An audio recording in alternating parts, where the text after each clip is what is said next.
You're listening to Frontier Matters, the podcast from 1914 Reader. Join us as we dive into bold conversations on growth and change in the frontier economies of the world. Welcome to this special edition of Frontier Matters, recording in a very sunny Lagos, Nigeria. We have our guest today, Funso Doherty, Lagos-born investment professional and public policy advocate. He was educated at the University of Lagos and Harvard Business School, with a career that has taken him through Arthur Andersen, Goldman Sachs, ARM Pension, Power Pensions, where he led a nationwide team managing over half $1 trillion in assets. He's a CFA charter holder and a co-founding trustee of the CFA Society of Nigeria and a member of the Institute of Chartered Accountants of Nigeria as well. But many Lagosians, like yourself, first came to know him politically in 2023 when his governorship campaign and his later public letter scrutinizing Lagos State budgets, debt, procurement and priorities marked him out as one of the state's more persistent opposition voices. He's now back in the race for 2027, and today's conversation is about Lagos' past, present, and future. The city that formed him, where he believes the state is currently letting its people down, and the ideas he wants Lagosians to consider for making the city more accountable, more inclusive, and more livable. You're welcome, sir. Thank you. It's a pleasure to be here, and good evening, everyone. Sure. Right, so we're going to start with the past, right? And my first question for you is going to be about your grandfather, right? So your grandfather, Josiah Doherty's family, the story begins in a dramatic place. His own grandfather, William Doherty, was freed from transatlantic slavery by the Royal Navy, and later freed again after 5 years in captivity by the Dahomeans. 2 generations later, Josiah became one of the great merchant figures of colonial Lagos. So when you look at that story, from captivity to Lagos to enterprise to institution building, what does it say to you about Lagos as a place of reinvention? And has that family history, has it shaped your own sense of what Lagos can be? Okay, thank you. Well, I think in many ways it personifies the story of many Lagosians. It's not, I think, a unique story, even though I guess by most standards it was perhaps more successful than most when he eventually became a businessman as Josiah. But the idea of, the returnee captives who established a presence within Lagos and then built lives for themselves here, is not unusual. You can find many of them on the other side. What I think it says most to me about Lagos is the fact that it's a land of opportunity, and the fact that Lagos has been a commercial center for a very long time. And this is one of the points I make when I talk about Lagos, because there's this notion that Lagos is developed and it became developed over maybe the last 30 years, 40 years, or whatever. And you hear that narrative out there.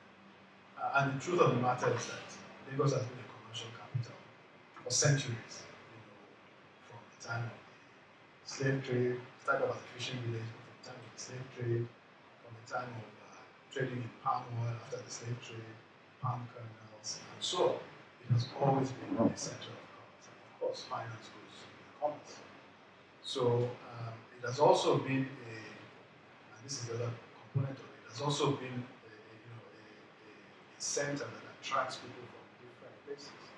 So Lagos has generally been a more eclectic, more cosmopolitan city than many other cities that you will find. And these remain features of Lagos, today. It's just that it's on a much larger scale when you think about the spread into, outskirts, what were then outskirts or even remote or rural areas that are now incorporated into the city. And then when you think about it in terms of population, it's so much more than it was before. But I think the essence of Lagos, the heart of Lagos, the spirit of Lagos, remains largely the same for centuries. That same energy which drives Lagos today, I think in many ways has personified for centuries.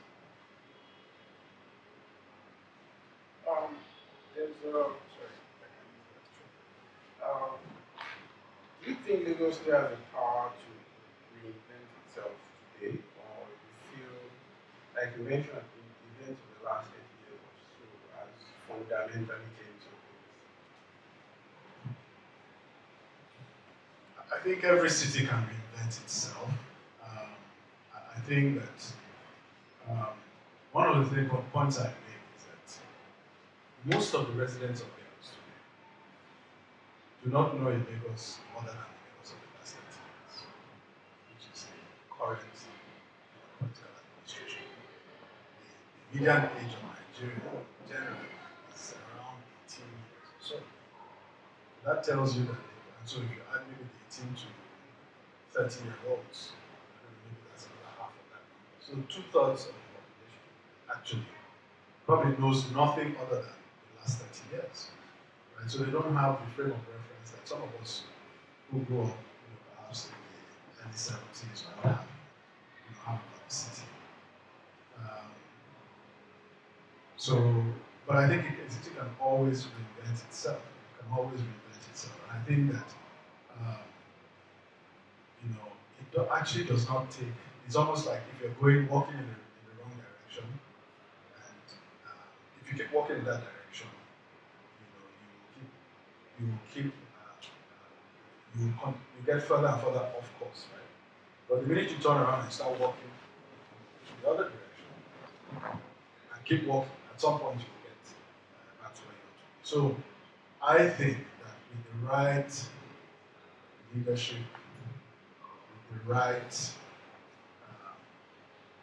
right focus, the right vision, the commitment, persistence, we can get Lagos not just back to kind of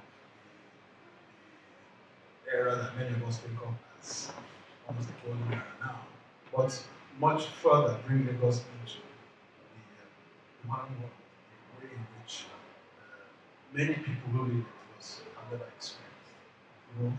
Many people who live in Lagos, for example, may have never visited other cities. Right? They may never have an understanding of what it means to commute as a matter of course in convenient, safe, regular public transport. The idea that you might own a car and of your own free will choose to leave your car at home and take a public bus to work and ride comfortably is something that is quite, it's a rarity that most people can't conceive of. Many people can't conceive of Lagos today. But that is the case in many cities. Many people choose not to own vehicles even though they have the means to own vehicles because there's an alternative to it. So, but I think that all of these things, particularly in the case of Lagos, can be redeemed because Lagos has the unusual benefit of having a resource base that is far more than most of the other states and cities that you come across in Nigeria. I mean, you could put together 10 states and they wouldn't have the resources of Lagos. So I think properly managed with the right vision underlying it and a commitment to actualizing that vision in a framework of inclusion rather than extraction, which I can speak about in more detail. A lot can be done to transform because the potential is there, the energy is there, the capacity is there, the human capital is there.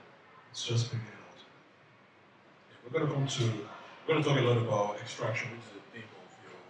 But I have one more question about your task. So there's a funny letter from 1924.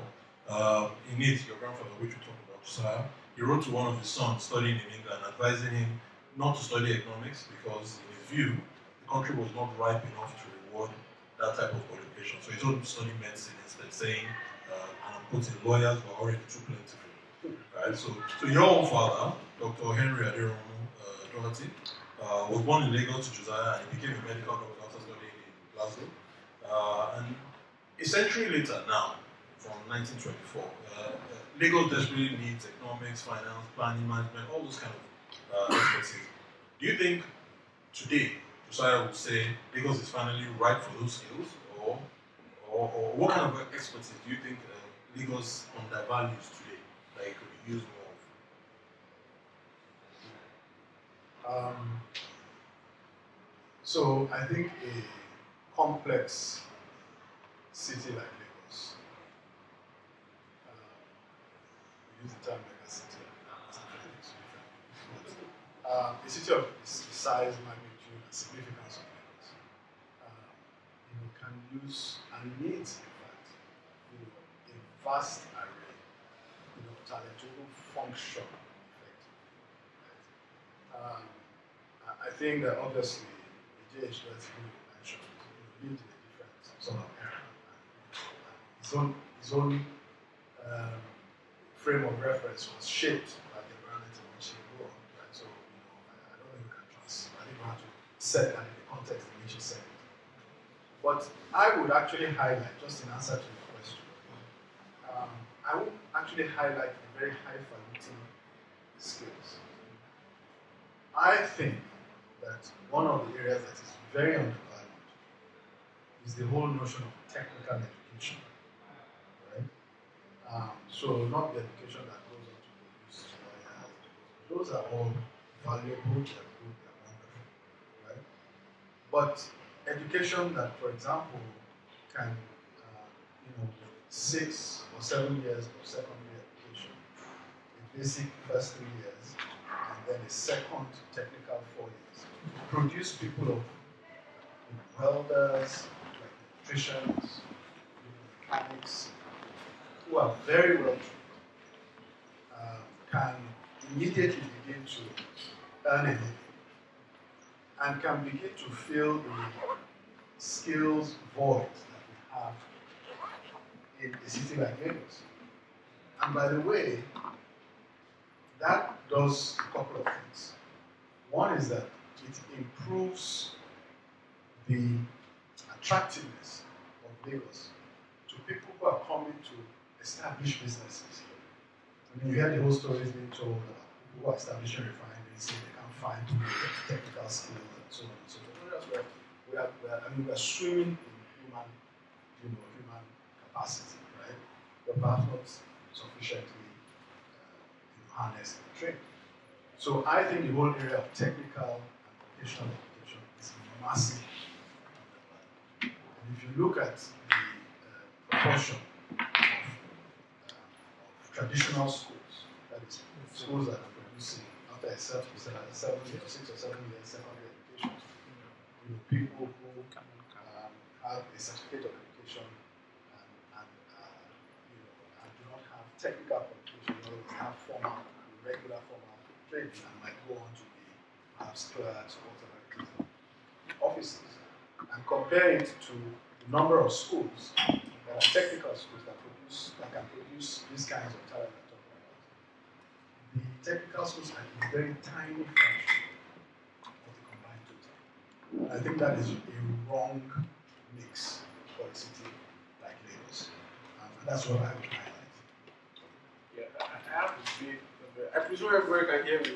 Yes. I have a bit of a follow-up on that because, so funny anecdote. I think next year will be the second time I'll be voting for you. Okay. So, I was talking to a friend last year about, of course, some of your letters. Yeah. And what came up was, you have this KPMG type mentality, and that Lagos is rugged.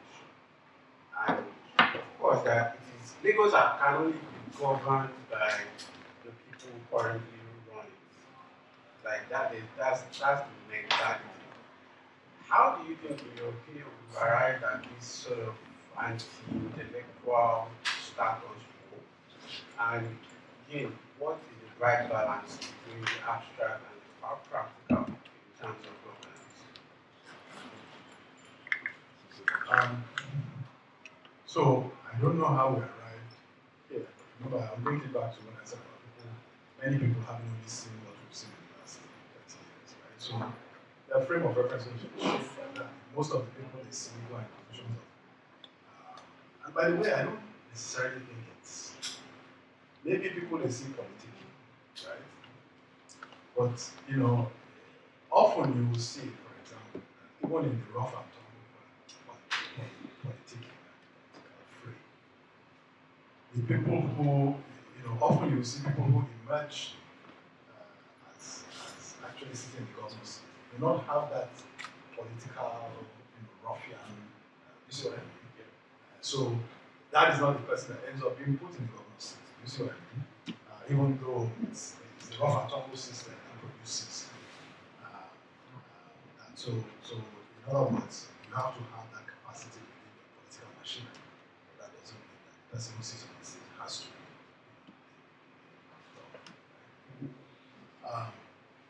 Now, I don't think in governance that there's any sort of distinction to be drawn between the abstract and the practical. Everything you do in governance must be practical. But that doesn't mean it shouldn't be based on sound or it doesn't mean that you should look at things that convert to other places and then it comes back to this thing that you often hear being said, that Nigeria does not follow the laws of the country. I'm sure you've heard that. Yeah. Nothing could be further from the truth. Nothing could be further. Everything about Nigeria follows the laws. Even what do you call it? The what we call the agri economy follows the laws of economics, right? So all of those things, it's just so I think that part of it is what people are used to. Part of it is a narrative that people put out there to discredit, because a lot of the people who have somehow seized the political space, right, want to convince you that you have to be a certain way to operate in that space, because they want to keep you out of that space. This is what I mean. They want leave this to us, right? You know how we do it. You see what I mean? So you stay in your corporate world and all that. But it's not true, right? Does it mean that we have to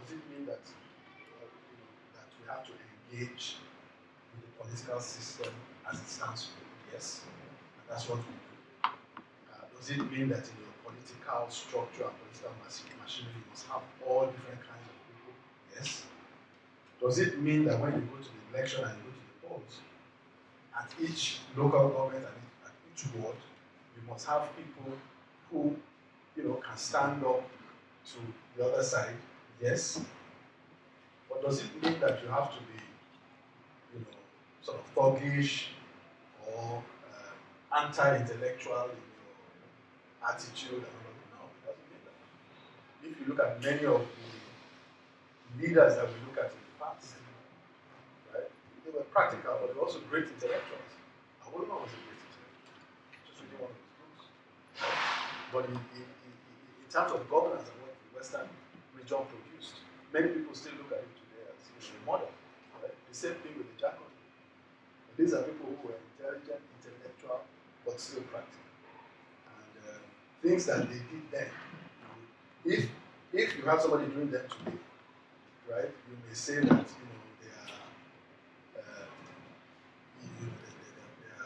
intellectual. But the reality of it is that they operated within the system. They had those ideals. They had the knowledge. They had the technical, and they brought it in a practical way. And that is what we must do today. I don't think it's either or. I don't think it's you must throw away your intellectual knowledge or outlook, but at the same time, you cannot be operating in the ivory tower, otherwise you'll be just a professor. All right, so I want to bring things to the present now. Right? So if I was to summarize your critique of present-day Lagos into one sentence, it would be that Lagos has built a high revenue, high debt, high propaganda governance machine that does not really convert public resources into public welfare. In your letters, you talk a lot about fiscal opacity, questionable value for money, debt without outcomes, weak procurement oversight, which is a big one, extractive treatment of citizens, and infrastructure decisions made without adequate process, consultation, or human impact planning. What do you think is the cause of this state of affairs? Like, is it incompetence? Is it elite capture? Is it weak institutions? Or is it even political ideology that present leaders follow? Or just a deeper failure of stewardship? And when you say Lagos has been undergoverned, what exactly do you mean by that? Is it too little government? Is it bad government? Or is it government captured by the wrong interests? That's a loaded question. I think it's a little bit of many of those things that you had talked about. One of the things that I say is that if you take a city like Lagos, Lagos has the good fortune of starting from where many cities and states are trying actually to get to. That's where we are starting from. So if you go and talk to many governors or whatever, they might tell you, and you ask them what are their priorities. They might tell you, well, we're trying to get businesses to come and invest here so that we can create jobs, right? Because they don't have a productive base, they're not happy. So that for them is like a first destination. But if you're in Lagos, back to our point about commercial capital of the century, that's where you're starting from, right? And very often the government takes the credit for what the private sector is doing, right? In other words, look at how businesses are invested here and there, and look at how some of the buildings we have and all that's evident that government is well. But that's not necessarily the case. It may just be the case that that's where the market is. People are doing those things in spite of government rather than because government is helping them do those things. So that's the first point. The second point is that I think that and I'll just use this. You see, there's no country in the world that you say is a developed country, right? Where the majority of the people are poor. Maybe you can give an example. If majority of the people are poor, it cannot be a developed country. So it's like that's the definition of a developed country. So it doesn't matter how many bridges we have, how many skyscrapers we have, wonderful buildings, and all those things are great, right? But the majority of the population is living a substandard quality of life in terms of their healthcare, in terms of their education, in terms of their access to water, in terms of their access to power, in terms of the transportation options that they enjoy, right? In terms of the housing that's available on the masses. Then that economy or that jurisdiction cannot be said to have been governed inclusively. Right? In other words, the resources that have been deployed over time have not been deployed in a way that has included society, thereby creating prosperity at the level of the people. Right? Because when you do that, then the people prosper, and then the economy prospers, and then the society prospers. That's how you get to be a developed country. You see what I mean? But if you're operating what I call an extractive model, which is a model where a subset, a minority subset, essentially has undue influence over both the resources of state, the governance of the state, etc., and is able to direct those resources in a way that is not for the public interest largely, but that corners an unusually high proportion of those resources for private benefit. Then over time, what you will find is a society where you will see you might see some areas that look like they are developed. You will see a subset of the population that will be able to live a life that is similar to what they might live anywhere else in the world. But the majority of the people, right, will have a quality and standard of life that reflects an underdeveloped state. And that, I think, is the situation that we have. In other words, when I say that Lagos is undergoverned, final part of the question, I am saying that the purpose of governance, which is to manage the resources of the state in good faith to produce good outcomes in the public interest and to lift the quality of lives of the people such that they can attain a standard of living that is generalized, not isolated to a small group. And as a result of that, the entire economy is lifted, and you get to a state where you can then say that this is a developed society. I think that is the area in which I would say, and I think it is particularly painful and tragic in the case of Lagos, because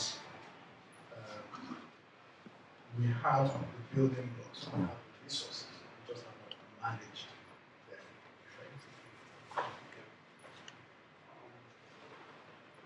I want you to talk a bit on how you've spoken about the extractive model of governance that we run in Lagos. I want you to talk a little bit on how we MBD Lagosians are experiencing that model. Because when you talk about extractiveness, people automatically associate it with natural resource extraction. People usually think about what's going on in the Niger Delta, for example, or mining and stuff like that. Is it through taxes and levies? Is it the market system? Is it the transportation? Is it the overall quality of how are we experiencing this extraction? Because often people don't know the argument to make in order to push back against this model. Okay, so good question. So there are many ways in which a system can be operated to extract it. Let me give you a couple of simple examples. If you are a government and you are doing business with contractors, so you are engaging contractors to build hospitals, or to build schools, or what have you, right? So you are awarding contracts.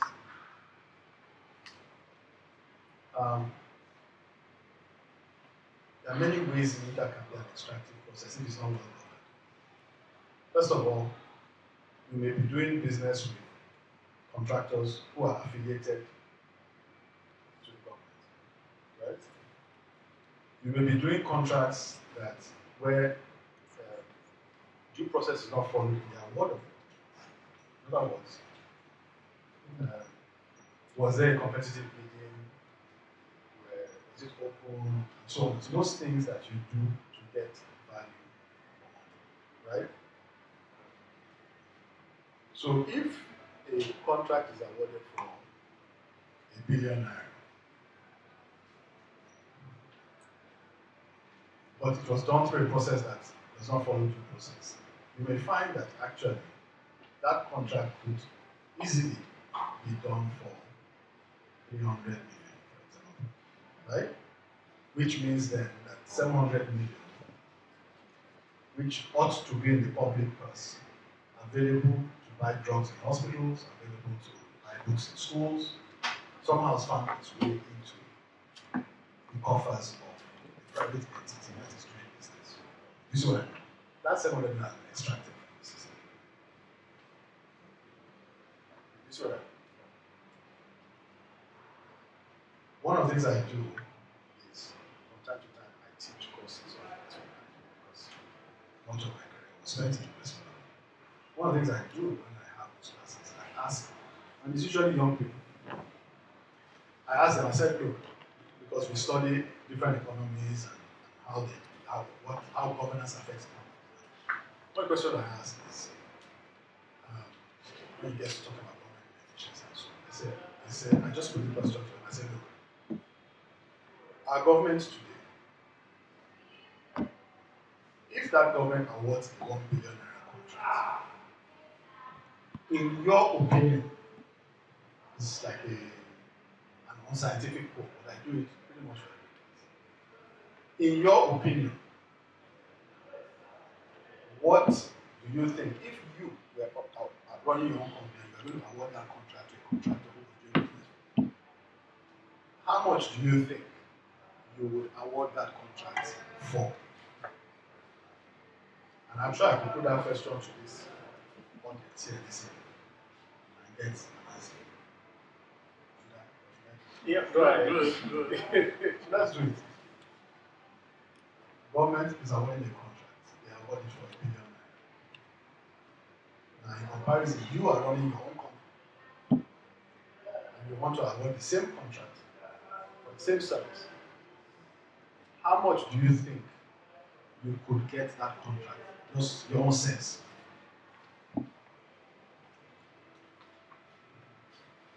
My little experience with interacting with government, I know what happens in government, you can easily get that for half, maybe less than half. In some cases, it's probably a multiple of 4 or 5x. That's my experience, particularly with state governments.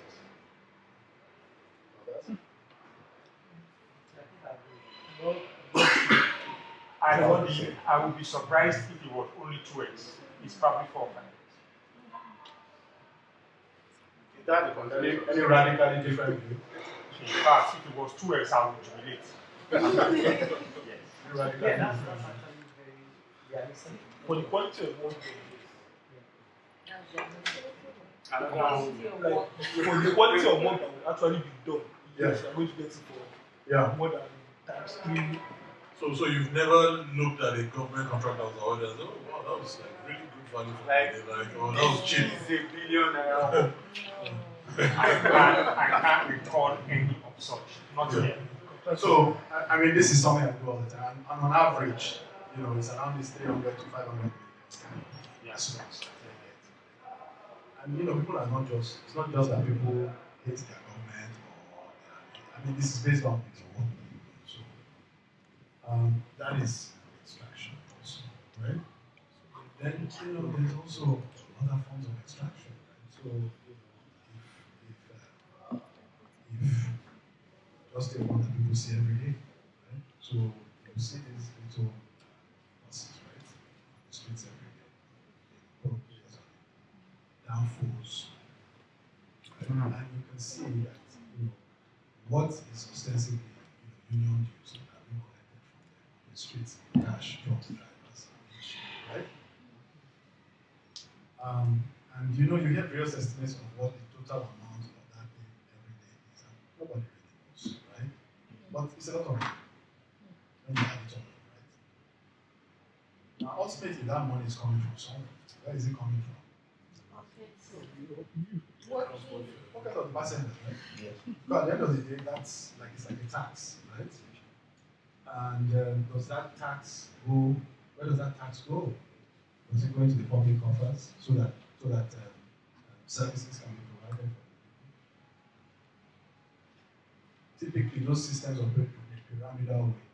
Most of those resources flow to the top of that system and then disappear at the top of that system, right? That is a form of extraction. That's a form of extraction. So there are just so many ways in which then these are the options. Then once you have that, what you're then going to do is that, which is the secondary level of it, is that people will no longer pursue the projects that are in the best interest of the people. They will now no longer be about, which project should I actually pursue? Because there's now a conflict in the governance. So it then becomes, are you going to take the one that is actually really most needed by the people? Or are you going to do the project where you are most likely to be able to extract the most? Do you see what I mean? And once you're in that situation, then the outcome of governance moves further and further away from what it ought to be.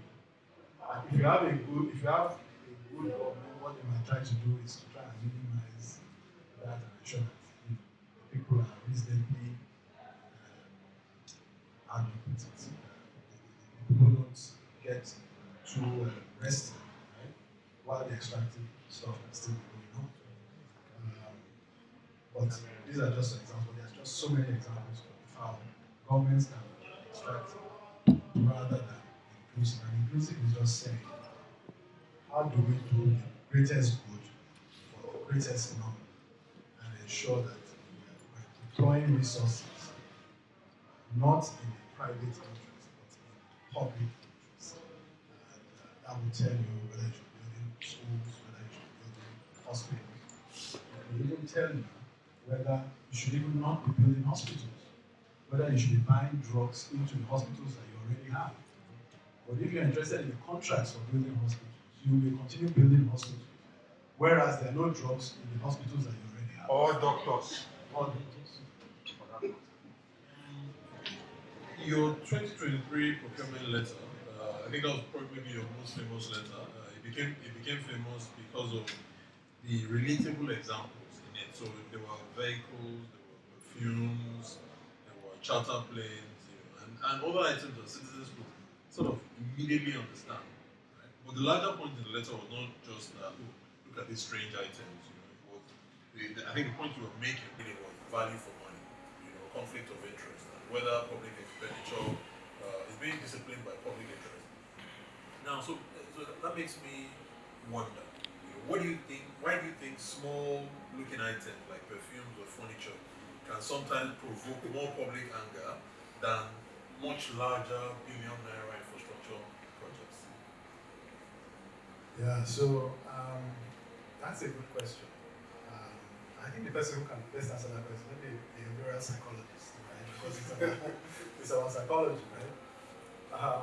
Because things that people can easily do. So the point you made is very valid. What people spend the most time talking about, and by the way, I don't know how many, maybe they were like, I don't know, maybe like 50 or 60 procurements that they talked about in that. Loads of them, yeah. Many of them billions, 2 billion, 3 billion. But you know what was most talked about? Air freshener, 700,000 naira. Air freshener, 700,000. That's what people could not, they just could not understand. Say, because, so that's what they cared most about. Because it's relatable with them. It's a little bit like when people are talking about, maybe it's a little bit like people are talking about, like suffering. Sometimes when you talk about human suffering and the scale of human suffering, when you say, so many people, are dying every day, after a while, people kind of lose the sensitivity to it. But when you tell the story of one little child, you see what I mean? And some people can then focus on that, that very, it sort of brings it home. So maybe that's that. And maybe that's what people play on in the public space when they, if you steal billions, maybe people don't, it doesn't mean much. Because most people can't relate to what a billion can do or not do, right? Because a billion is not something that they engage with daily, right? So, for example, if you look at the budgets, when we talk about the budgets that have been approved, somebody says the budget is 3 trillion. What is 3 trillion? What can you buy with 3 trillion? Right? So it's hard to put your head around it, right? If you then say that the budget went to the National Assembly, proposed at 3 trillion. Then it came back, they added 400 billion to it, so it became 3.4 trillion. So it went from 3 trillion to 3.4 trillion. That sounds like a lot, doesn't it? That's 400 billion. It's 400 billion naira. Right? That's a lot. There was something we looked at recently where, even just in this year's, I think it was last year, the capital expenditure budget for Lagos State House of Assembly, capital expenditure budget was greater than the entire capital expenditure budget for the entire health sector. There are just about 40 people in the House of Assembly. There's about 40 people. This is their cars,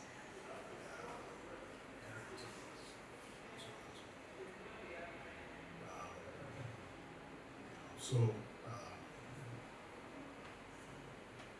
what can I tell you? This is when you put things to people and explain it to them in terms that they understand.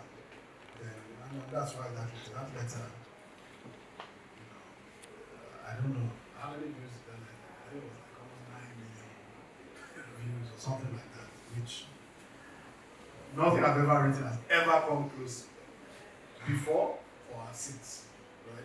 But just things that people just felt, how can this be? Why do you think Lagos remain a high revenue or high spending state? Is it a money problem? And I mean, like you said, the budget keeps growing every year.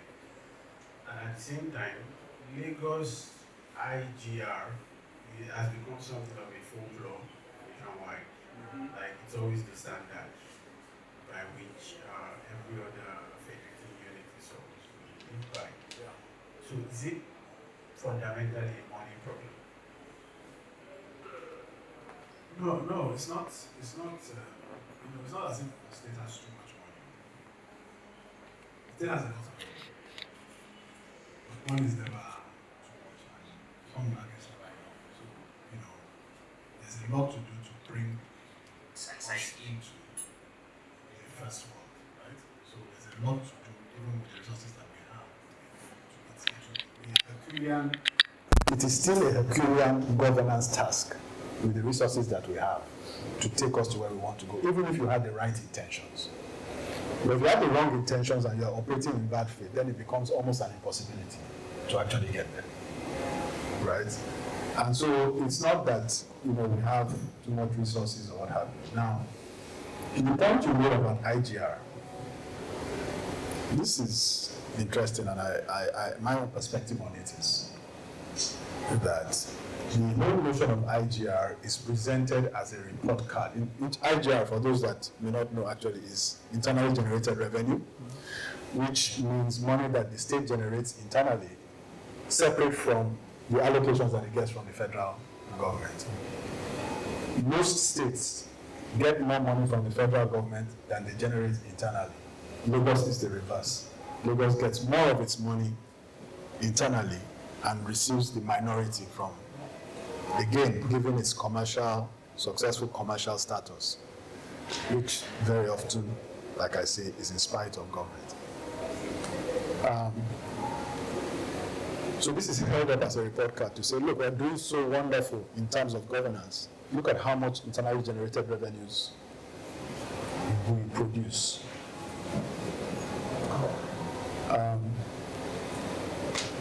But you can also look at internally generated revenues as,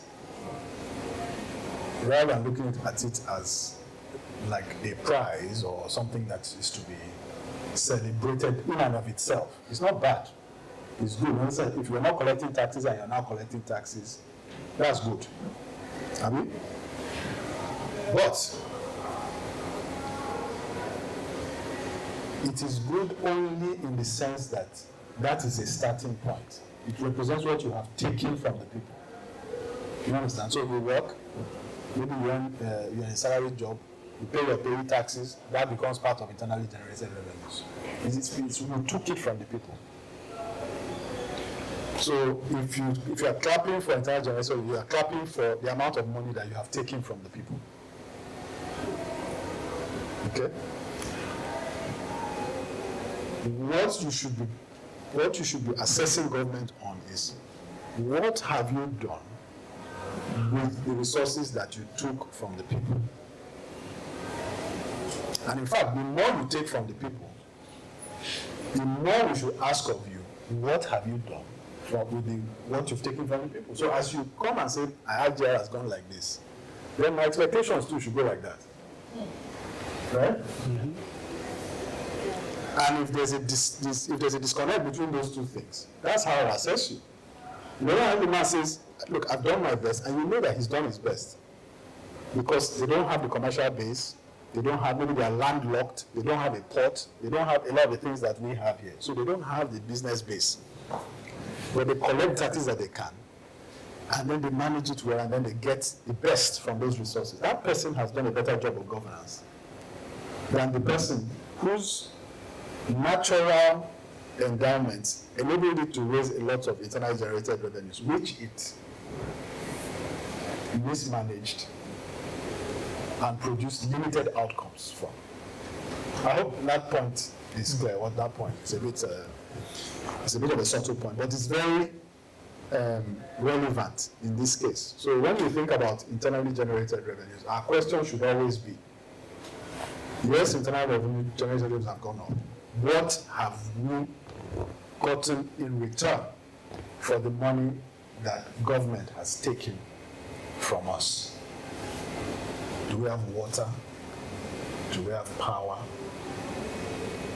Can I take the public transport comfortable, safe, on a day that my car doesn't start and not feel like I've gone through a war zone, right?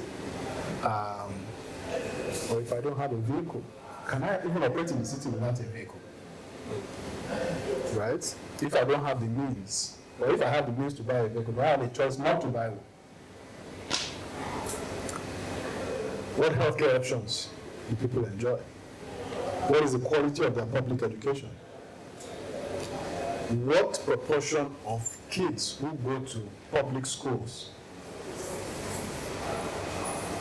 pass their WAEC exams? That's a very simple thing, right? It's a very simple metric. That's a very simple metric. And I can tell you that in 2024, the majority of kids who did WAEC in Lagos public schools failed. It was the minority that passed. In other words, more people failed than those that passed. That means that if you sent a child to a Lagos State public school and they didn't WAEC that year, they were more likely to fail than they were to pass. Right? These are the outcomes of governance. This is what IGR, properly managed, should produce for you. So that's the way I would think about IGR. Okay. So I want to come to the future now, and I think we want to get you to talk a bit more on obviously you're running for governor. We'll come to that a bit, but what are your ideas of the future of Lagos you think should look like? So, one of the things, I don't live in Lagos, so I visit around, and every time I visit, I think one of the things that really hits me is Lagos is pretty hard to live in. It's a very difficult place to live in. Livability is a big challenge, and one of the things that makes Lagos so hard to live in is housing and transport, right? Those two together, but they are often treated as separate things, right? So people may find somewhere cheaper to live, but then they have to pay for it with 2 or 3 hours commute or traffic each way, right? How should Lagos think about housing and transport together? What would it mean to build, say, homes, roads, buses, schools, markets as a connected system, right? And that we're not treating them separately. Paint the picture of if you can, paint the picture of a morning commute in your idea of Lagos. What would be different for someone going from Ikorodu, Badagry, Ekpe, Aja to work? So I think you asked a good question. The answer is embedded in the question that you've asked, actually, in the sense that these are all interconnected aspects of building a city, managing a city, and people's lives, right? So you live somewhere, you must commute to where you work, and so on and so forth. So let me attack it from different perspectives. First, housing. The housing stock is just inadequate. Right? So we have massively underinvested in mass housing for a long time.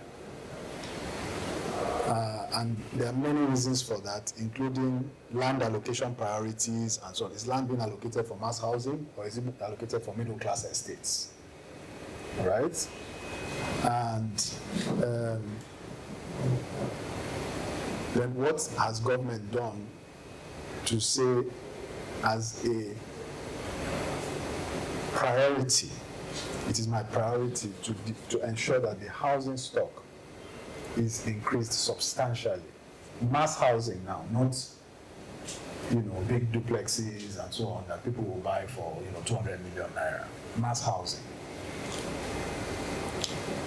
And government can play a big role in that. And there have been, and by the way, we don't have to reinvent the wheel. There are things that have been done successfully in other markets, particularly for a city as vibrant economically as Lagos. If you're in the middle of the boondocks somewhere, it's more difficult. But if you're connected to a center of commerce, it's easier, right? And what it means is that you just need to invest massively in the production of that those housing units. And government doesn't need to go there and spend its own money. Government needs to provide the enabling framework, maybe provide guarantees, not always, help create secondary institutions that can then drive institutions that can then lend mortgages and so on and so forth. And then the money will come once the institutional arrangements are there. I manage a couple of pension funds, right? And those are in the pension industry will tell you that they're looking for the right assets to invest in. If you give them the right assets in the right structures, they will invest, so they will bring the money. Just create the structures for them. We can go into it in much more detail. I have actually a detailed thing I can say on this, but to ensure that we're covering the points. So that's just one aspect of it. But when we are developing housing, we have to develop it alongside mass transit, right? Because once you do that, then you open up new axes within the city. One of the things that you find in many cities that are well managed is that even before you go and start building houses, a rail line is planned for that alignment. You say that, okay, we want to develop this region, so let's get transportation there. Then you see that the houses can then follow along that axis, right? And people can commute from there in. So that you have this integrated thing, and then you think about hospital facilities, schools, so you have a system thinking. But again, go back to what I was saying, all of this has to be done with an underlying sense that we're trying to build an inclusive society where the public interest is the highest consideration. And so we're taking all these decisions, not in a disparate way that's driven by private interests, but in a collectively integrated way that is solving for the public interest. Then you'll see that things will start to come together, right? Because the man in housing is not sitting there thinking about how he can do the best for himself, and the man in transport is sitting in a different silo thinking about what he can do for himself, part of which is driven by private interest, part of which is driven by public interest. Then you have like a chaotic situation, right?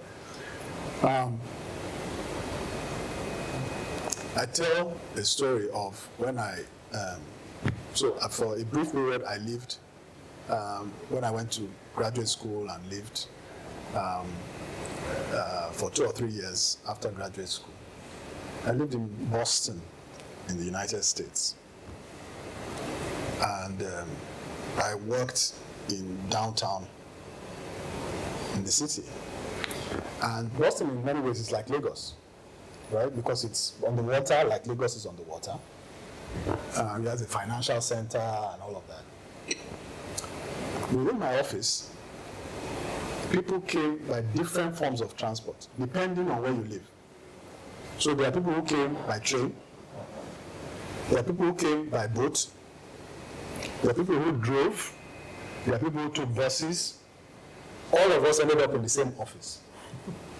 And at the end of the day, you close, everybody goes, and they take the means of transport that is most suited to where they live. Those that live on the shore will take the boats, those that live, along the... And that is the kind of model that ultimately we should have in Lagos. You may say that most of the communities may still end up going by road and rail, but water is an option for those people for whom that's the best commute, right? So it's just ensuring that we're thinking about all these things, developing policy, not in isolation in each area, but in a collective, integrated way that ensures that people can live in the right types of homes. In housing, for example, do you know that most people in Lagos live in informal settlements? There are more people in informal settlements, what you might think of as slums, than there are in actually proper housing. If you add up the numbers of human beings that live in those places, right? So it's just integrated governance that is solving for the public interest, putting that interest first, and looking for how to include people in bring people in and lift up their human capacity, such that at the end of the day, the whole society benefits. And by the way, this thing benefits everybody, right? So even the people that are doing well today will do better, right? So think about, if you run an insurance company, let's say you own an insurance company, right? You're writing insurance policies, right? Are you likely to make more money if you're writing insurance policies on poor lives, or writing insurance policies on rich people, right? The premiums are going to be higher, right? So if we include, everybody does better, right? If you extract, some people do very well, others do poorly, but even the people that do well could do better if the included people were included. Yeah, I think the point about informal housing is a really, I mean, I have a friend here who we always talk about it all the time, and one of the points he makes is that that is where a lot of waste is being generated in Lagos, and nobody's responsible for that waste, right? So you might have estates where you have a waste arrangement, Loma will come and take your stuff, or you have a private arrangement, but this huge numbers of people who are in informal housing, they generate waste as well. I mean, human beings like that. Yeah. It's just there. So when you now get things like environmental sanitation, you start seeing all these funny things come up. Anyway. On a related note, livability also includes order. And so I was listening to a podcast a couple of days ago, and it was an ethnographic study of drug gangs in Colombia. And the scholar in question was saying that Lagos has started showing up in some of these interviews as a major transshipment hub for drug trafficking.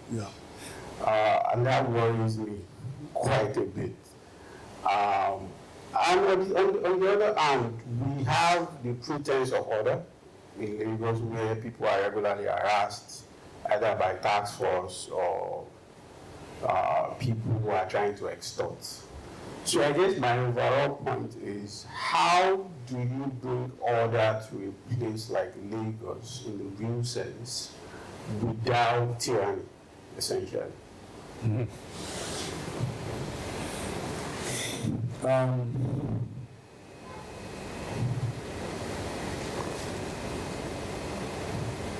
So it's a good question. I don't view order and tyranny as being kind of on a continuum, where I say, if you are the most orderly, then you are tyrannical. You see what I mean? In fact, very often you will find tyrannical systems where there is no order. Now, the whole law and order thing is really part of a larger construct of a system that rewards the right behaviors and enforces consequences for the wrong behaviors. If you don't have that, you cannot have order. Because the same people who will be orderly in an environment where such safeguards exist will become disorderly when those things are not there. You see what I mean? Yes. Anybody who, for example, has traveled internationally understands this instinctively, right? Because the behavior of people when they are queuing to board the aircraft in Heathrow is very different from the behavior of people when they disembark from the aircraft in Lagos, right? What is the reason why? Because there's an orderly system that enforces behaviors, and this has improved recently. But if people don't feel that they have to queue, If people feel that there's no consequence for jumping lines or whatever it is, they will do it, right? Part of the reason why that persists is because people look at their leaders to get signals for what is appropriate and what is not, right? And the signal they get from their leaders is not what their leaders say, it's what they see their leaders doing, right? So a leader can stand there all day and say, you know, we don't believe in, you know, cutting corners or whatever, and we'll have a list of values, right? But people can see every day that the leader is the first person to flout those values. You see what I mean? So they are not going to espouse those values. So I think that that's a large part of why law and order is problematic in Nigeria, because the same people who you would see as being always ready to circumvent the system and all of that, once they go to a place where the rules work, they are probably often among the most compliant of people within that system. Do you see what I mean? So my own view is, and this is part of a larger agenda which we call, I mean, we have different pillars, but one of the pillars is what we call government reform. And we think government reform is central. So yes, you should come in and typically we have to say these are planned for transport, these are planned for housing and so on and so forth. But government itself needs to be reformed. But if we don't reform government, all these other policy areas, right, cannot witness lasting, sustainable change. Because it's the government that will implement whatever change you are trying to implement in each of these spaces, right? And what does government reform mean? Ensuring that people follow the rules, do the right thing, and are not abusing their office, they are not stealing money, they are acting in the public interest, they are not awarding contracts to their own companies, right, without bidding them, they are not stealing, they are taking decisions in that seat where they are sitting that reflect that that seat is a public trust that they have been given to operate for the benefit of others. Where they do not, there have to be consequences. That means you have to have a system in government that is checking whether people are doing what they are doing. In the private sector, you have things that we call internal control units. I mean, those of you that are finance here, we have things that we call internal audit units, right? What are those guys there for? It's the whole department to ensure that people are doing what they are supposed to be doing. There's a reason why you have those things in the private sector. So those kinds of inspectorate functions, they have to exist and they have to work, right? Now, side by side with that is the fact that you have to compensate people reasonably. You have to pay people reasonably.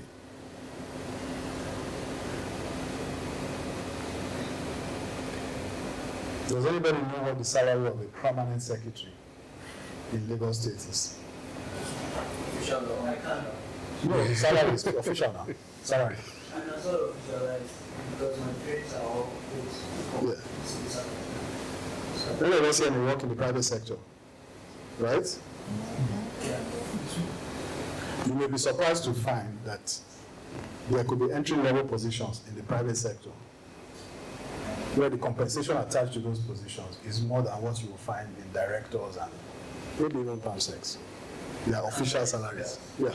My salary as an entry level at the stock exchange was more than my dad was almost a chief lecturer in the states. So you have to compensate people well, right? And then you, at the same time, so it's both a carrot and a stick. So people are reasonably compensated, but then you expect them to do the right things. And if they don't do the right things, then you can then bring the consequences. Now, part of the tragedy of this is that because these people have not seen this for so long, it sounds like a very foreign concept. It sounds like something that is impossible. I'm sure if I do a poll here now, I'm sure many people are skeptical. Maybe you are not, because you are more, shall we say, sophisticated. But most people are very skeptical that it's possible for this kind of thing to happen. Okay, yeah, it's a very utopian concept, right? But why do you think it works in the private? Do you think the people in the private sector are intrinsically more honest than the people who work in the public sector? Do you think they are just a different kind of Nigerian? Do you think that they are? Right? They're not.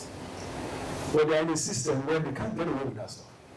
The odd person may try to, but the person that is caught is dealt with. And so the others think twice before doing it, right? Then there's an inspectorate function that is working to ensure that people do the right thing. And that's why private sector organizations that work, that's why they work. There's no reason why it can't happen in the public sector. One of the reasons why it does not happen in the public sector is because very often those that are in control of the public sector sometimes don't actually necessarily want the system to work that way, right? Because it's easier to extract from the system when it doesn't work that way, right? So the whole government reform agenda, I say it, and we will do it. And it can be done. One of the things that my experience, because I have 30 years in the private sector, has taught me is that systems that look like they are cast in stone and can never change, right? Under the right conditions, if you change the leadership of a system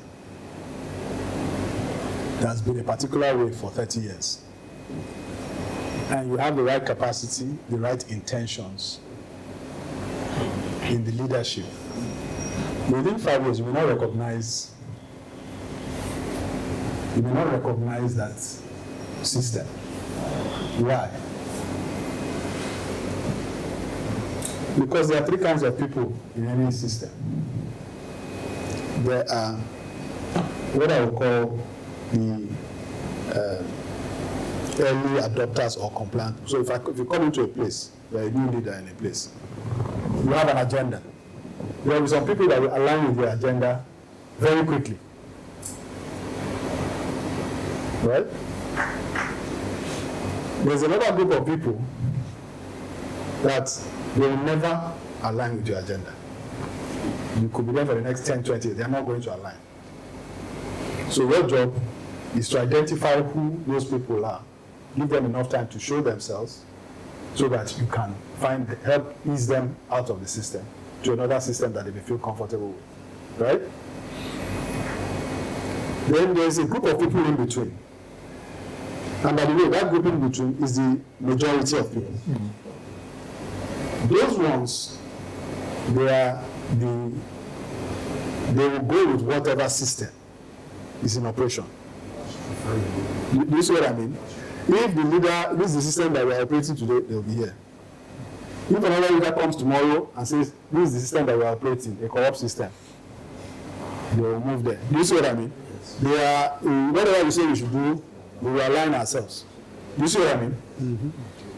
So, I use this point to make the point that a system that looks like it is intractable, a system that looks like it is a lost cause, get the right leadership in place, put the right systems in place, and within a period of time, shorter than you might imagine, right? The operation of these three categories that I just talked about, you will be surprised when you come to that place 5 years later, that the thing that everybody thought was perfectly normal to do 5 years ago, nobody will be thinking of doing it today because it's an entirely different system. You see the point I'm making? So, I am convinced that we can reform the public. And by the way, in saying this, I don't want to be misunderstood. I'm not saying that the whole public sector is bad. No. There are a lot of good people who are actually frustrated in that system, right? Because either they're being made to do things that they are not comfortable with, or they see a lot of things going on around them that they are not necessarily comfortable with, and all of that. And what we need to do is to change the system so that that group of people become more the norm. You see what I mean? And the people who are willing to provide the system and all of that become the exception. And then with time, the system changes. But it requires, above all, leadership that is committed, persistent, that insists that, because there are going to be forces against you every day, it's like inertia. Yeah. Systems have inertia. So you have to be constantly, and you have to be resolute. You have to be almost ruthless in terms of your focus and persistence that we are going to move this system in the right way. If you look at places that have gotten it right, it is with that focus and unerring sort of perspective that they get there. And sometimes, maybe to the point of tyranny, maybe there. So if you look at the guy in Singapore, for example, who people quote all the time, one of the criticisms of that system is that it's become like a nanny state, right? It's like they want to control your life and all of that. You know, you can't chew gum and like, you know, leave it anywhere and all of that. They police those things. You know, they don't like their young people to wear very long hair and all of that. So they won't tell you to go and cut it, but the way they interact with you, you know. So maybe they're a bit extreme in that sense, right?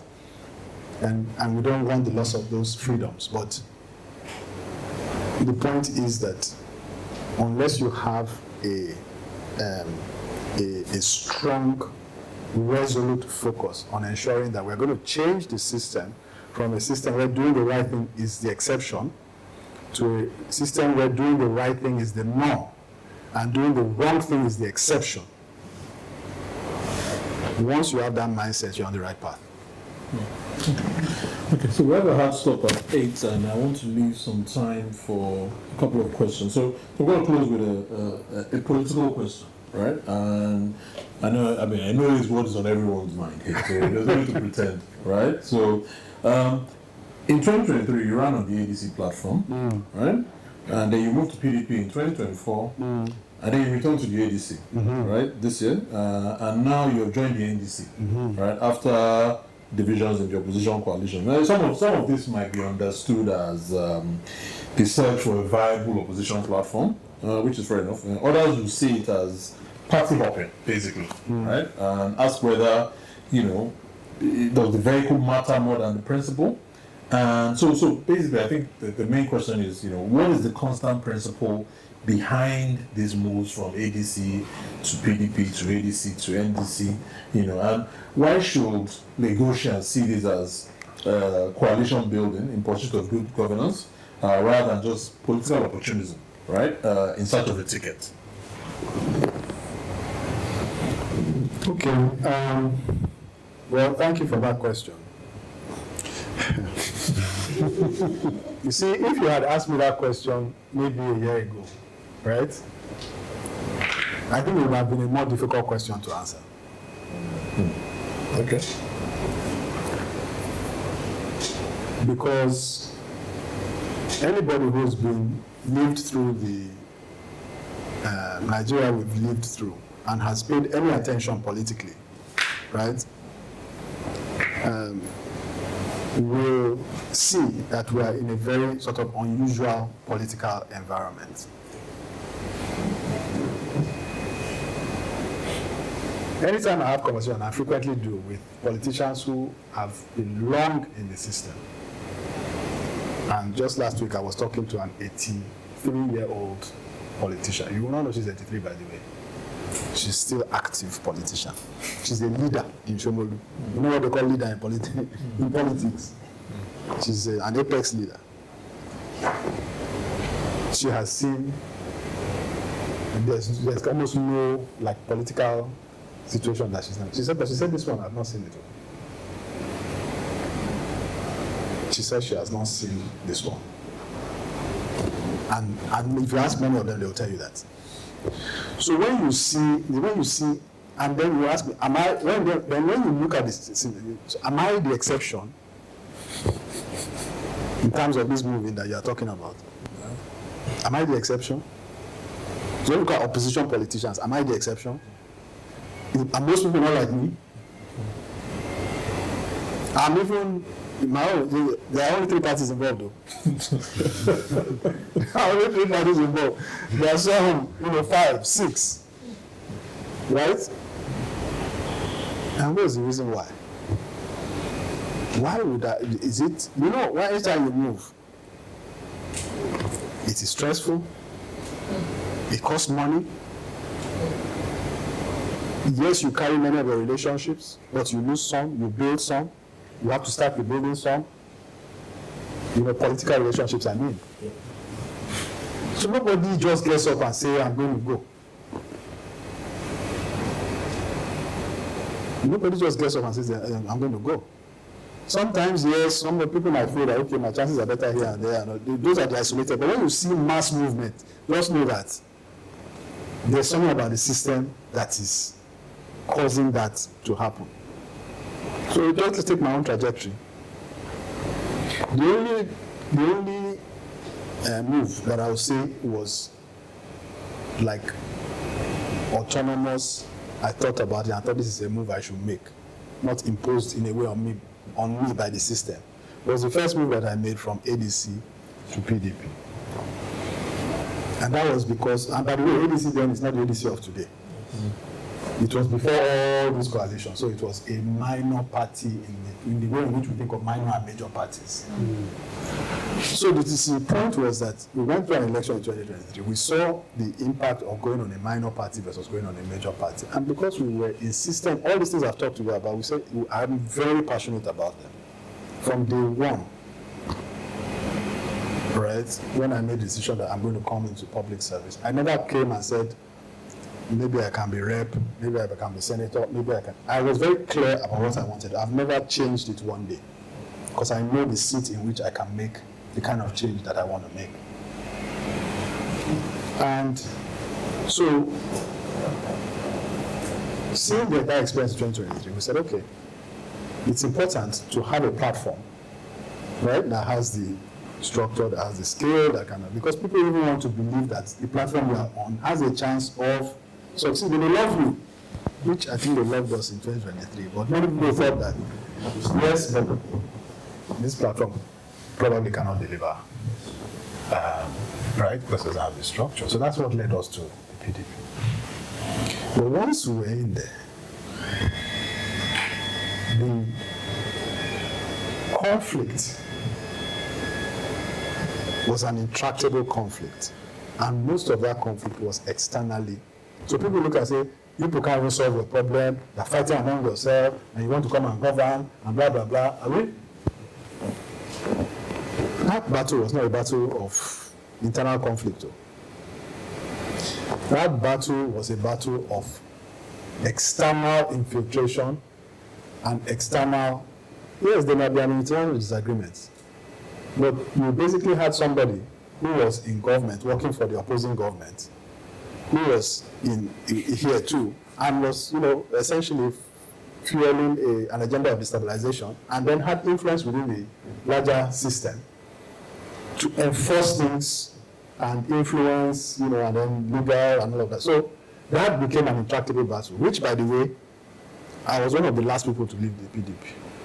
People kept asking, what are you still doing in that place? What are you still doing in that place? But I just felt that was a battle that you needed to fight it to the end and know that, And we fought it out. And eventually, it was when we got to the appeal court, and the appeal court ruled, that it became clear to me that, if this thing that you want to do, you really want to do it, you will not be able to do it on this platform, because this platform may not even field people. And if it fills people, it will fill people under the control of somebody who is working for. Right? Yes. So we had to make that decision, and we did. Then we went into ADC. And the promise of ADC was that it would be the coalition, where we could all come together. Other people who had similar experiences in Labour as we had in PDP had also left there and come to ADC because they also were infiltrated and dealt with in Labour. So we ended up in ADC thinking that this would be the. Of course, no sooner had we, then the fight followed us into ADC, right? The same playbook, right? There's an internal agent who is sort of instigated externally using the courts, litigation, etc., battle, right? It's still going on. Because even when we went to Supreme Court said go back to the High Court, right? Of course, within that also, you now had the dramatists personnel who had different sort of ambitions and so on. So that's in there also. But the point being that you can see what is driving this movement, right?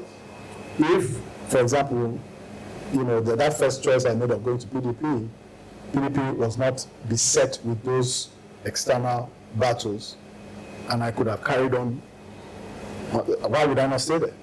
You see what I mean? So it was a clear, and it's part of leadership. It's knowing when to stay and fight, and it's also knowing which battles to walk away from. It's part of leadership. And you also have to know the kind of enemy that you are dealing with. You are fighting with an enemy that is relentless, that is deep-pocketed, that is following you to every hole. Master strike. You cannot be. So nobody said that. If you're running for your life, you will not say, "I'm tired. Let me stop and rest." You will continue until you drop. It's when you drop that you drop. So you will not stop and say, I'm tired. I moved from here to here. I moved from here to here. I moved from. Is it only me? I'm not moving. You won't say that because then they've got what they want, isn't it? You have to sort of maintain your ability to be in the game, and that's what we've done. And so ultimately, that's what led the decision to NDC, which is where we are now. Which, by the way, is the party that will form the next government. But we'll leave that for now. I want to steal a little bit of your time. I can't think of a better person to ask this question. Because of the seriousness of the issue, I'll make light of it a little bit. But who knows Lagos? Because during the last election, I almost couldn't vote because I was brown with a large head and presumed to be from a certain part of the country. I'm brown, my head is big. Sometimes my head is too big. So, how would you answer that question? Who owns Lagos? It seems to come up a lot now. And secondly, we've talked about, I think the lingo is cross-carpeting. But personally for you, what line would you never cross politically?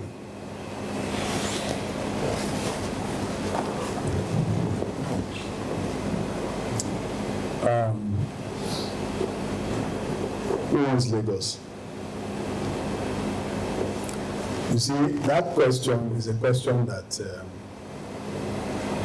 it really arises because of mischief makers who have often a political agenda that's driving their mischief making, which then stokes tensions. And once tensions get stoked, then it's like when the quarrel starts. After a while, it just becomes everybody's quarrel. You see what I mean? But there's something that started it, which need not have started it.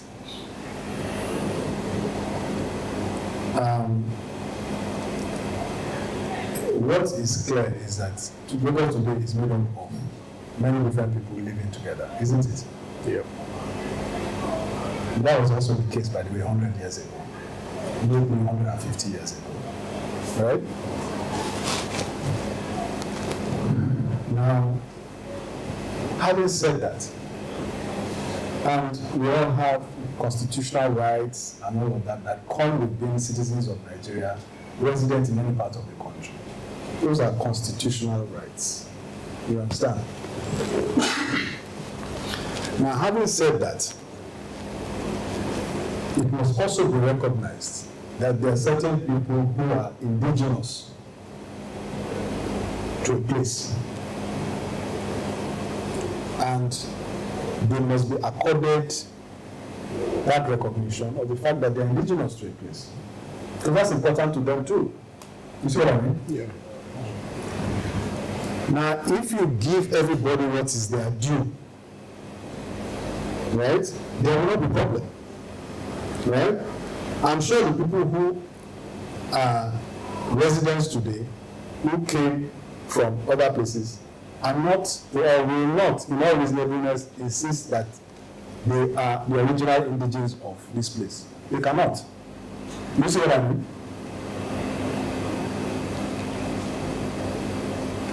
Because there are some people who are the first people to arrive here. That's a fact of history. You can't change it. You cannot change it. Right? So let's give them the recognition that, yes, you are the earliest indigenous people of this place. Right? Does not mean that others are not residents. Does not mean that others are not Lagosians. It does not mean that others are not entitled to the benefits that others are entitled to. Constitutionally guaranteed benefits. Do you see what I mean? Now, what you talked about of people targeting other people, they are doing it, it's for political gain now. Do you understand? Because they believe that, they believe that people such as, that you've described, who look non-indigenous, who look a particular way, that there's a way they're likely to vote. And they want to prevent that vote. Do you understand? So it's a political agenda by a small group of people who are in charge and want to remain in charge. You see what I mean? It should not be used to color the larger environment. We should understand it as part of the problem of governance that needs to be fixed. I hope you're getting it. It's part of the problem of governance that needs to be fixed. And we need to make it clear to people that everybody who is resident in Lagos needs to feel comfortable living in Lagos. We don't have second-class citizens living in Lagos. At the same time, not everybody who lives in Lagos is part of the earliest settlers of Lagos. By the way, the earliest settlers of Lagos are the Awori people. Right? I am not Awori. You understand? But there's nobody more Lagosian than me.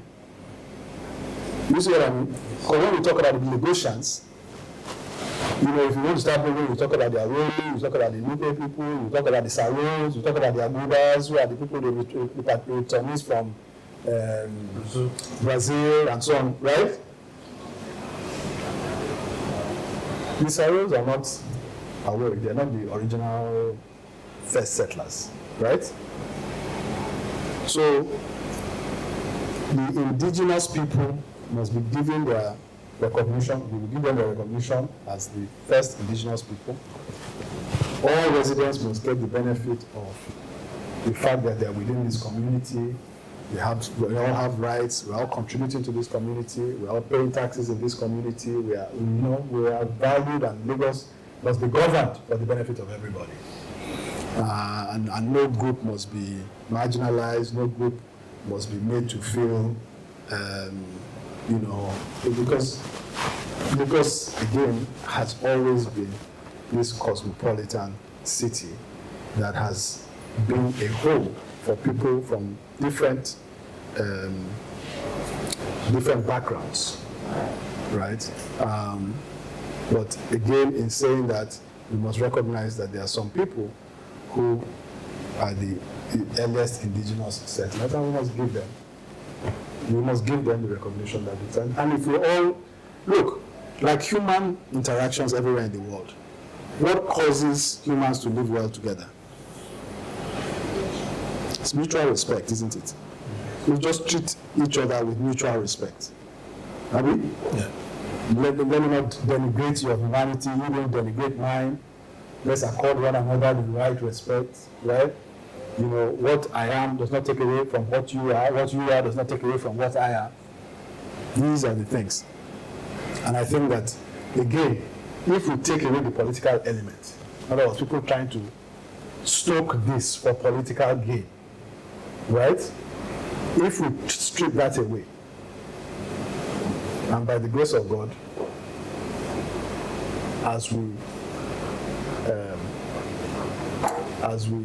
change and improve governance in Lagos, this will be one of the things that is changed, because it is socio-cultural environment that you foster as a government, right? Is what plays out in some of these things that we've talked about. So, I mean, government has to have it as a policy to ensure that intercultural harmony that actually has been a feature of Lagos for centuries. Lagos has been a harmonious place. It's been a harmonious. This thing that you're talking about is not traditional Lagos, right? It is something that has been driven, stoked for political gain, and we must fix that. Thank you very much. We're going to take just 2 questions, and please keep it short and to the point, please. So we're going to take one from this side. So. Thank you. I have like turnout in Lagos governorship elections is typically under 20%, 16, 17, 15. So it means that the constituency is there to make a real impact. So what plan do you have? How do you plan to reach people and get them out, actually come out to the polling units? Because there are various things. So I know that you mentioned voter suppression tactics. They don't really sell because you can only hit a few of these polling units at any one time. You just ask for taking polling units. Yeah. At best you shut down 1,000. Yeah. If you're really right. So how do you convince people that these various attempts and these various tactics don't really skill and convince them to come out to vote? Because the discontent is there, but the connection is actually development. Yeah, this was the second one as well. So you cover quite a couple of things: housing, transport, I think the health, maybe even waste. But my question is around water resource. Yeah. And thinking about Lagos as a coastal city, and what the future of Lagos looks like in terms of water resource management, and even the security of groundwater that we have, because like communities on Lagos Island currently are experiencing issues with their water, because they have like saltwater intrusion. I just wanted to get the feel of what you're thinking about personally. Sure.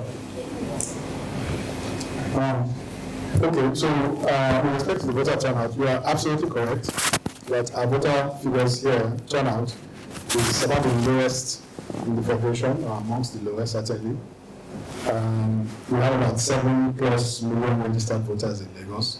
On any given election, you have about 1.2, 1.3, million, right? Of registered voters, not of the population. So that's just about 15% of the registered voters, and maybe about 5% of the population. So it's actually quite bad. And by the way, it's been going down. So there's an increasing apathy. What it also tells you is that the elected government cannot really be deemed a popular government. You see what I mean? You cannot deem it a popular government if you are elected by 600,000 votes or 700,000 votes out of 7 million registered voters in a population of between 20 and 30 million. right? You may be popular, but there's no way to say whether you're popular or not. And it looks like you're unpopular because when the voter numbers go up, your advantage diminishes, right? So, so there are many things that are in place. Yes, those suppression and things, they don't scale, but they don't scale, but if it happens in my area, it's 100%. It's like, you see what I mean, right? So, I mean, I don't want to say anything about what you will do here or what we might be doing here, but the reality of it is that part of our calculation is, which it should not be really, because we should be worrying about how to convince people only. But in addition to worrying about how to convince people, we have to deal with some of these things that you're talking about. So that's part of what we're thinking about and how determining how we're going to deal with. And it's unfortunate that calculation cannot just rely on the regular security agencies, that we have to make alternative provisions, which anybody who is serious is thinking about. The point I would make in conclusion in my answer to this question is to say that what we're trying to do is not to change. If you think about the order of difficulty of what we're trying to do, right? 1 million voters out of 7+ million registered voters means that 1 is 7, right? That means for every 1 person who came and voted, 6 people were at home. So if you bring 1 out of those 6 to join the 1 that voted, you double the number of votes. You go from 1 million to 2 million. You see what I mean? It would be different if the incumbent was winning the election with 5 million votes out of the 7 million votes. Then your work is a very hard work. You see what I mean? But in this case, maybe 700,000, 800,000 votes or whatever. You see what I mean? So yes, it's difficult, but it's not. It could be much more difficult a task if it were a different thing than it is, which is, there's a low turnout, and that low turnout is encouraged in a way because it favors the incumbent, and we just have to flip that. Part of what might change that, we saw a bit of change of that in the last cycle, right? Because there was people came out, particularly in the presidential. Because of what happened in the process, there was a lot of, I would say, we went into depression between the presidential and people just stayed away. And we went campaigning between the presidential and the governorship election. We went campaigning in the markets, and the mood in the markets, it was like night and day from when we went before this thing and after, right? So we're working on it, and I think part of what comes into it also is that people's experience, their lived experience in the last 3 or 4 years. A lot of people have had a really tough time, and today a lot of people have a tough time. The guy who was in Abuja for our convention over the weekend, the guy who was driving me, we were talking about, and he just went on and on about, because what he does is he drives a car. What is his main cost in driving a car? And so his own life has actually changed significantly because of just that one factor. Now, what was the question here? Water. So water is critical, and actually is one of the biggest indictments, because there's a way in which you can put out propaganda, but they're just some basic things, right? So that it just unwinds a lot of people. It cuts through the propaganda, right? So the other day I saw there was a politician who was going for one of the legislative offices, in Lagos Island, which I'm from Lagos Island, by the way, and it's in the incumbent party, and he had a poster, like one of these e-posters, right? And I'm sure you saw it. What was he doing on the e-poster? He was distributing water by tanker to the people in the community on Lagos Island. And I was thinking to myself, okay, is this not like the biggest indictment ever? Right? We are the position on an incumbent party that has governed a place for almost 30 years. And what you are doing on your campaign is to bring water in tankers to a community that you have been governing for 30 years. How does that make sense? Right? So it is this idea of what is government focusing on? Right? What is government focusing on? And is it that they're not taxing the people on Lagos Island? Is it that they're not paying taxes? Is it that they're not paying taxes? What is the reason why they shouldn't have that water access? In a city, in an island, by the way, that is surrounded entirely by water. Lagos Island is surrounded entirely by water. Right? So it's just, again, setting governance priorities. And if you set it as a priority, that water, is investing in the things that uplift human capacity. What are the things that uplift human capacity? If you prioritize, that doesn't mean you're not going to build roads or build bridges or what have you that you do, right? Or buy cars for legislators, right? But if you give people water, right, decent transportation, healthcare, education, yes, it will cost money.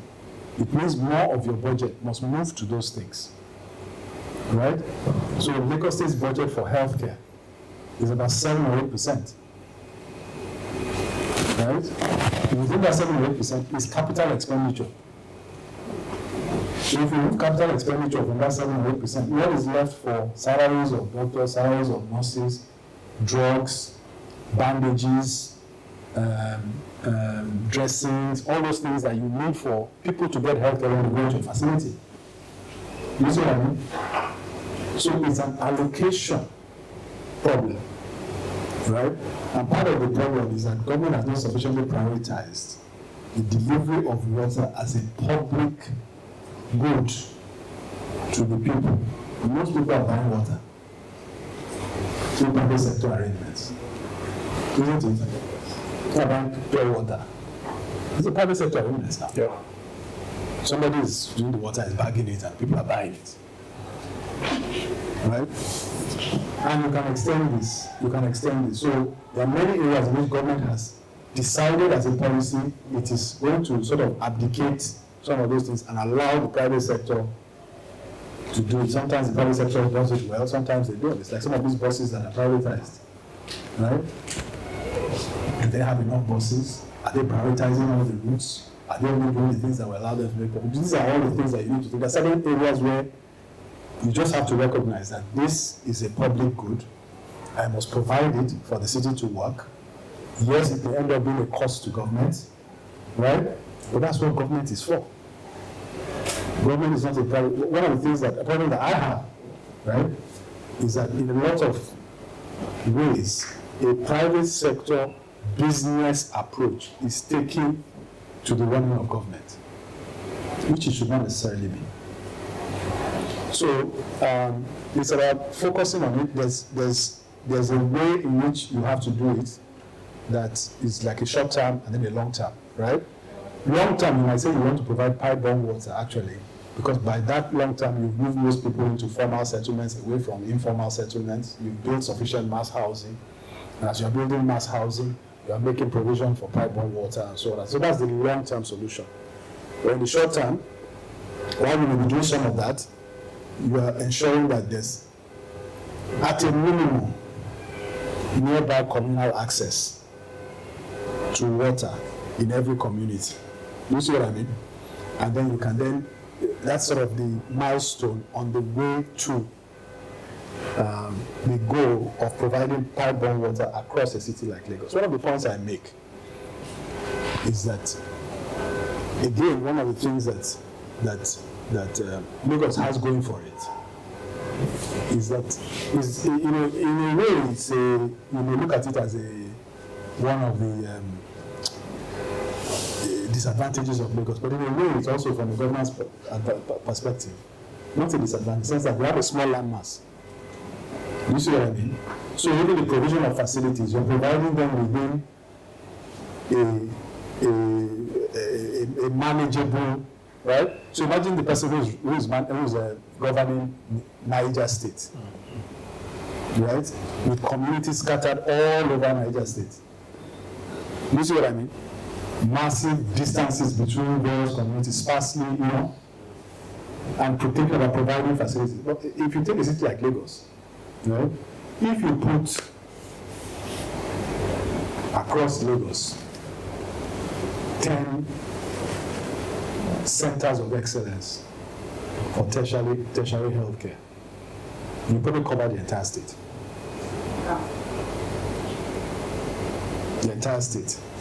The rest can then be by secondary facilities, primary healthcare facilities, and so on. If you have 10, the entire state is covered. In fact, less. And you can make the same argument for power, right? The ability to concentrate the provision of those resources, given the resources that we have. So again, it is just, what are you solving for as a government? What are you solving for? If you are solving for the greatest good, for the greatest number, the things that will improve the quality of lives of the people, lift them up, include them, make them productive, make them prosperous. Because as the people prosper, the society prospers, the economy prospers, and the community prospers. Thank you very much. It's been a pleasure having you here with us. I'm sorry we could not take more questions. Just one final thing. When is your detailed manifesto or plan for Lagos? When do you expect to have that public? I have to ask our policy team, but it's going to be in the period post-primaries. Post-primary, okay. How many are primaries? Primaries at the end of this month, actually. Okay. So we're getting ready for primaries. There are primaries in your party. Yeah. All parties have primaries. Yeah. The nature of the primaries is different. It could be by consensus, it could be by direct primary, but you have a nomination process that's typically referred to as a primary. Oh, okay. Okay. Whether you have a direct primary contest is varies from party to party. Some parties will do consensus, some parties will do direct primary and all of that. But at the end of the day, that's the process by which a candidate is announced. Okay. Thank you very much. Thank you for coming as well. It's been a pleasure. And hopefully we'll see you again soon. Thank you very much. It's a pleasure to be here. Thank you all for your participation.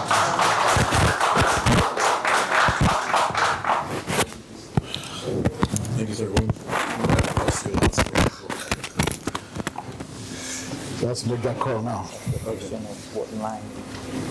Cross.